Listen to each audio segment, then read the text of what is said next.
काम वाले जिन पर हम अंधा एतबार कर लेते हैं और फिर जब वो एतबार टूटता है तो नुकसान होता है माली तौर पर।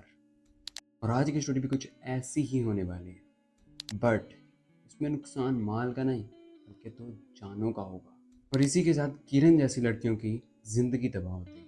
कैसे तबाह होती है, इसका जवाब तो आपको स्टोरी के या वीडियो के लास्ट में मिलेगा। बहुत सी हॉरर स्टोरीज जिनके शुरू में मैं कहता हूँ कि अगर तो आप कमज़ोर दिल के हैं, जब आपको इन चीज़ों में कोई भी इंटरेस्ट नहीं है, तो बेशक इस वीडियो को यहीं पर छोड़कर चले जाओ। बट अगर तो आपको हॉरर स्टोरी सुनने में इंटरेस्ट है या आपको लगता है कि ये मेरा क्या ही बिगाड़ लेंगे, तो हेडफोन्स लगा लो। शुरू करते हैं आज की हॉरर स्टोरी। कहानी एक किरण नामी लड़की की जिसके हस्बैंड की डेथ हो चुकी थी और उसकी शादी को कुछ 3-4 महीने ही हुए थे और उसके हस्बैंड की डेथ हो गई। और वो एक किराए के घर पर रहती थी। स्कूल टीचर थी, सारा दिन स्कूल जाना और फिर घर पर अकेले भी रहना। और फिर उसने घर पर ट्यूशन का काम भी शुरू किया हुआ था। लाइक वो अकेडमीज पढ़ाती थी स्कूल के बच्चों को या मोहल्ले के बच्चों को। वो शाम को अकेडमीज भी पढ़ाती थी। उसके पास ज़रा भी टाइम नहीं था घर की साफ सफाई करने का या अपने आप को टाइम देने का। तो घर हमेशा गंदा रहता था, तो उसने सोचा कि एक काम वाली रख ही लेनी चाहिए जो कि मेरे जाने के बाद घर को साफ रखे और जब मैं आऊँ तो घर साफ सुथरा मिले। तो उसने कुछ कंपनीज में इश्तिहार दिए और कुछ दिनों के बाद उसके पास एक काम वाली आती है। वो उसके साथ सैलरी की बात करती है, उसको काम पर रख लेती है। और कुछ दिन के बाद वो काम वाली टिक नहीं पाती और 2 दिन ही के बाद वो भाग जाती है।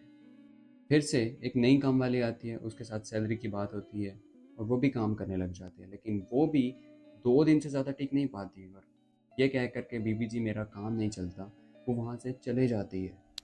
इसी तरह 2 से 4 काम वाली आती हैं और सब भाग जाती हैं 2 से 3 दिन के बाद। तो किरण बहुत ज़्यादा परेशान हो जाती है कि ऐसा क्यों हो रहा है। मैं उनको पूरी सैलरी भी देने के लिए तैयार हूँ लेकिन वो काम क्यों नहीं करती। तो उसने कंपनी को कहा कि किसी अच्छे या किसी ऐसी काम वाली को भेजो जो कि टिक भी सके। यहाँ पर तो कोई टिक ही नहीं रही। कुछ देर के बाद एक और काम वाली आती है और किरण उसके साथ सैलरी की बात करती है। वो मान जाती है।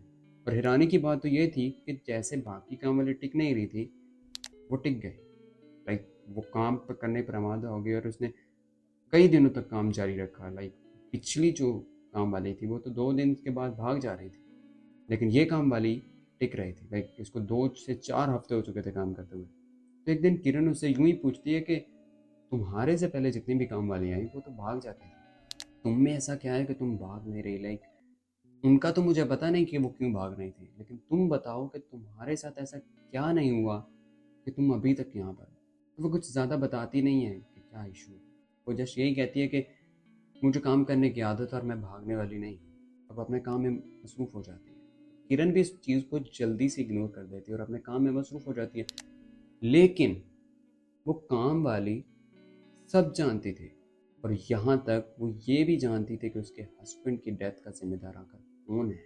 और ये चीज़ तो आपको स्टोरी के लास्ट में ही पता लगेगी। खैर, वो क्या क्या जानती थी ये भी लास्ट में ही पता लगेगा। फिर कुछ दिनों के बाद कुछ अजीब होता है। एक ऐसी अजीब चीज़ हो जाती है कि जिसके बारे में किसी ने भी कुछ भी सोचा नहीं था। किरण की डेथ हो जाती है। उसको कोई बीमारी नहीं थी, उसका कुछ एक्सीडेंट नहीं होता, उसकी किसी के साथ कोई दुश्मनी नहीं थी, किसी ने उसको कत्ल नहीं किया।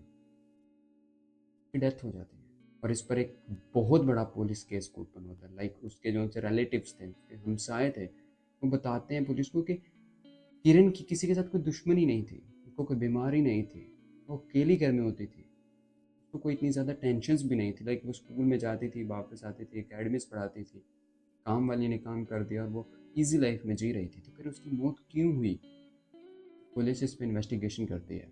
वो उन लोगों को तलब करती है कि जो लास्ट टाइम किरण के साथ थे, उन सब काम वालों को गिरफ्तार कर लेते हैं। लाइक उनको पकड़ लेती है और इनसे इन्वेस्टिगेशन शुरू कर देती है जो उसके साथ काम कर रही थी पहले। तो सभी ने कहा कि हम ज़्यादातर टिक इसलिए नहीं पाए क्योंकि वहाँ पर कुछ अजीब चीज़ें हो रही थी। लाइक जब भी हम काम करते थे हमें ऐसा लगता था कि हमारे पीछे से कोई गुजर रहा है, या फिर जब हम किसी भी काम को करके पीछे मुड़ते थे तो वो वहाँ पर गंदगी दोबारा से हो जाती थी। जब हम पोछा लगाते थे तो कुछ देर के बाद वहाँ पर निशानात होते थे, कदमों के, खून के कदमों के निशानात होते थे। सभी काम वाली बगैर बताए डरे वहाँ से चली जाती थी। फिर जब पुलिस वाले उस लास्ट वाली काम वाली के पास आते हैं और उससे इन्वेस्टिगेशन करते हैं तो वो सारे राज खोल देती है, सब कुछ बता देती है। और वो बताती है किरण के हस्बैंड की डेथ भी एक पैरानॉर्मल एक्टिविटी की वजह से हुई थी। लाइक उस घर में कुछ अजीब है, कुछ भूत, कुछ जिन, कुछ आत्मा है।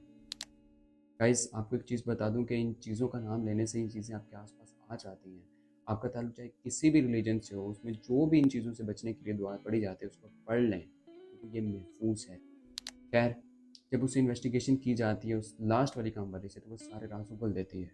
वो बताती है कि आज से कई साल पहले यहाँ पर कुछ अजीब चीज़ें रहती थी और इसका उसी को पता था, और वो किसी को इसलिए नहीं बता रही थी कि जिन लोगों को भी इससे पहले उसने इस चीज़ का बताया था उन सब ने उसको काम से निकाल दिया था, उसकी रोजी रोटी बंद हो रही थी। तो उसने सोचा कि किरण को कुछ भी नहीं बताऊंगी,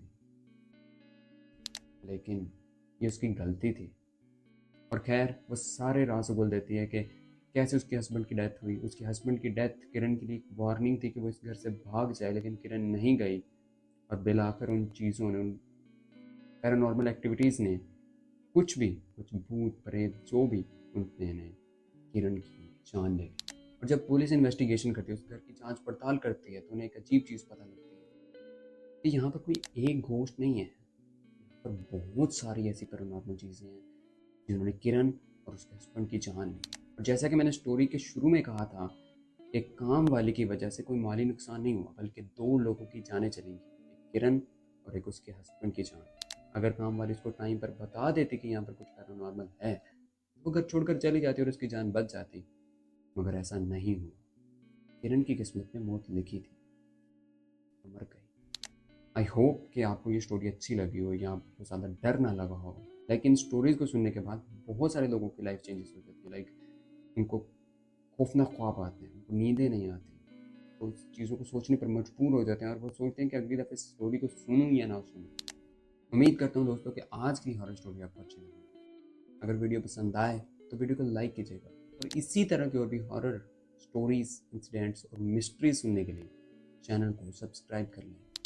अल्लाह हाफिज़, अंटिल नेक्स्ट टाइम।